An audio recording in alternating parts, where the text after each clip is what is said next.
Hi there! Welcome back to another episode of Master Stoicism. If you enjoy my videos, please subscribe and leave a like to show your support. Let's get into the story now. How might Stoicism alter your existence?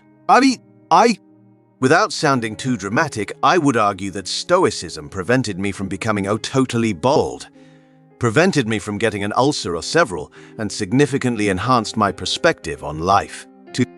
As most of you have probably already gathered from reading my responses, I had a bit of a hard year in 2015. I was doing a job I detested with people who made me sick to my stomach, and I was living in a town I hated with a woman who didn't make life any easier for me.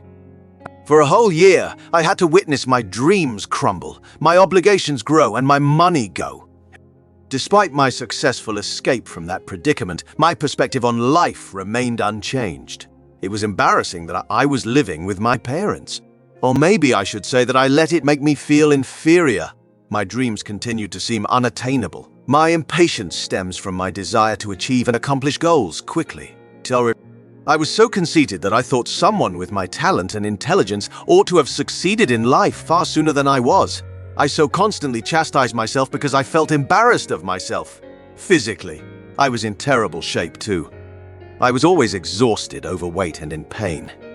Since late 2014, my scalp had been getting thinner, and early in 2017 I received a diagnosis of ulcerative colitis.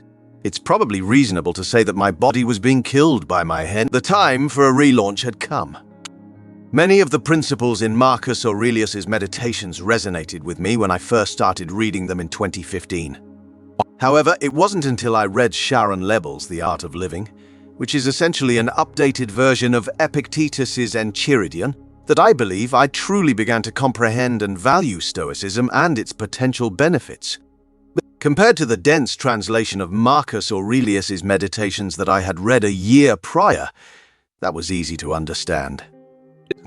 I skipped ahead from Epictetus to Seneca's Letters and Ryan Holiday's The Daily Stoic. I was astounded at every turn of the page by the Stoics' straightforward philosophy, their accurate understanding of human nature, and the wisdom they still had to offer even 2 millennia later. After finishing these books, I felt like a different man. Suddenly, I could put aside my disappointment and aggravation and work calmly toward a goal without being frustrated at the speed at which I was making progress. My views and perspective progressively altered over time as I read my books about Stoicism again, gave careful thought to the ideas they contained, and made a conscious effort to apply them to my life again. To say that Stoicism enhanced nearly every aspect of my worldview would be an understatement. I'm not as pessimistic about politics now. I no longer feel angry on the road. In social situations, even when someone says something I disagree with, I'm more at ease and courteous. I no longer obsess over what I once thought to be the injustice in the world and the ignorance of total strangers. I've turned into a comfortable fatalist, not worried about how slowly I'm achieving my goals or the way my life is going. In Tolstoy's work Anna Karenina, Oblonsky frequently says, "Everything will shape itself. My general apathy and boredom with life are almost forgotten." I'm not going to make any corny statements like I've rediscovered my lust for life. But I do start every day with greater optimism and energy, even if it just looks like boring routine. The work is not and never will be finished. A perfect Stoic does not exist. I still make mistakes occasionally. I lose my cool, justify myself or others, or let my darker tendencies win out over my better judgment. Without a doubt, the hardest thing in the world is to be moral. In actuality, it really ain't worth it. However, there is actual validity to the adage. Virtue is its own reward.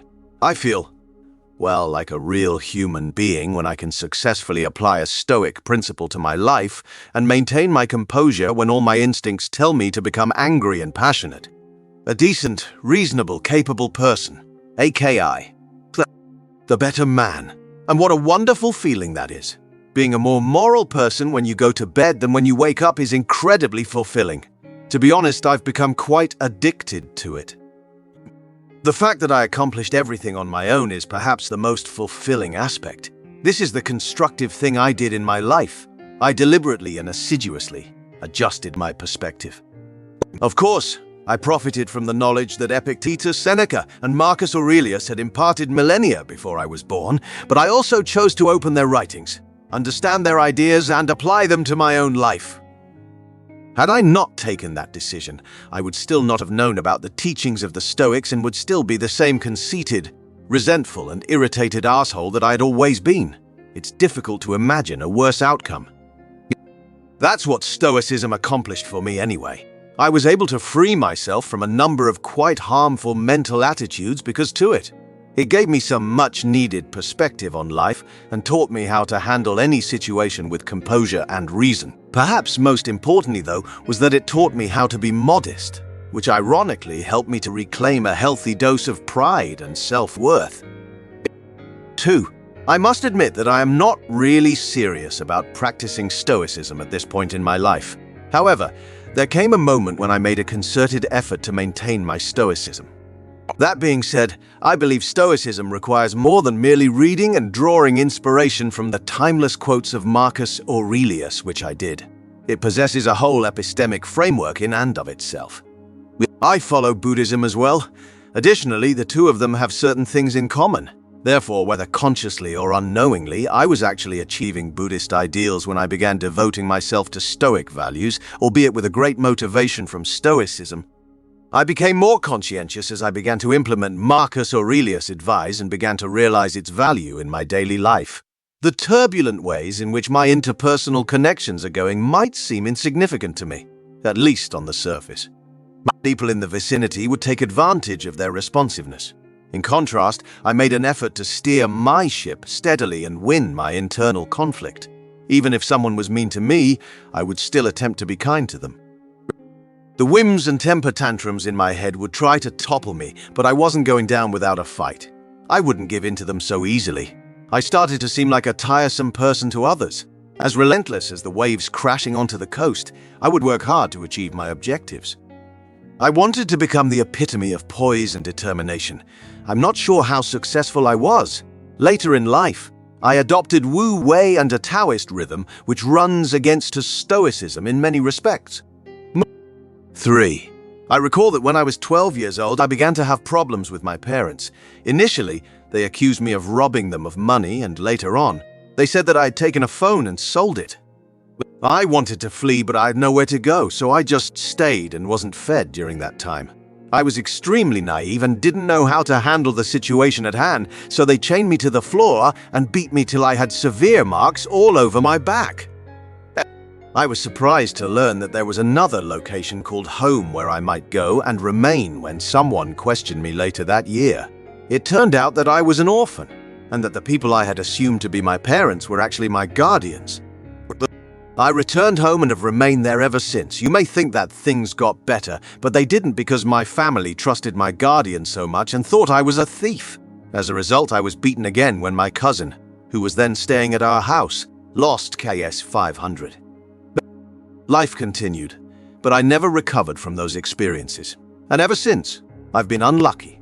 So fast forward to when I was 18, standing at a very high bridge, ready to jump off, knowing that this was the surest way to perish because the river beneath it was shallow and very stony. As I was getting ready to throw myself, I told myself that I would just watch a YouTube video as I still wasn't sure how to pass away quietly. That's when a miracle occurred. I came across this Stoic statement and realized that I wasn't unlucky at all, but rather that I was influencing circumstances beyond my control to work in my favor. Since then, I have always adhered to the two main tenets of Stoicism. Be kind and don't try to control what you cannot control. What other people thought of me or did to me was irrelevant. I could not control them and might not be able to change them, so all I could do was change myself. I'm doing great and haven't joined any physical groups to socialize with others. Stoicism is a philosophy that I would want to be taught to today's young, since it has the potential to end the world's current youth depression. Thank you for watching this episode of Master Stoicism. If you enjoyed the content, don't forget to subscribe and leave a like to support the channel. Stay tuned for more insightful teachings and practical wisdom. See you next time. Yeah, Jurage, said B.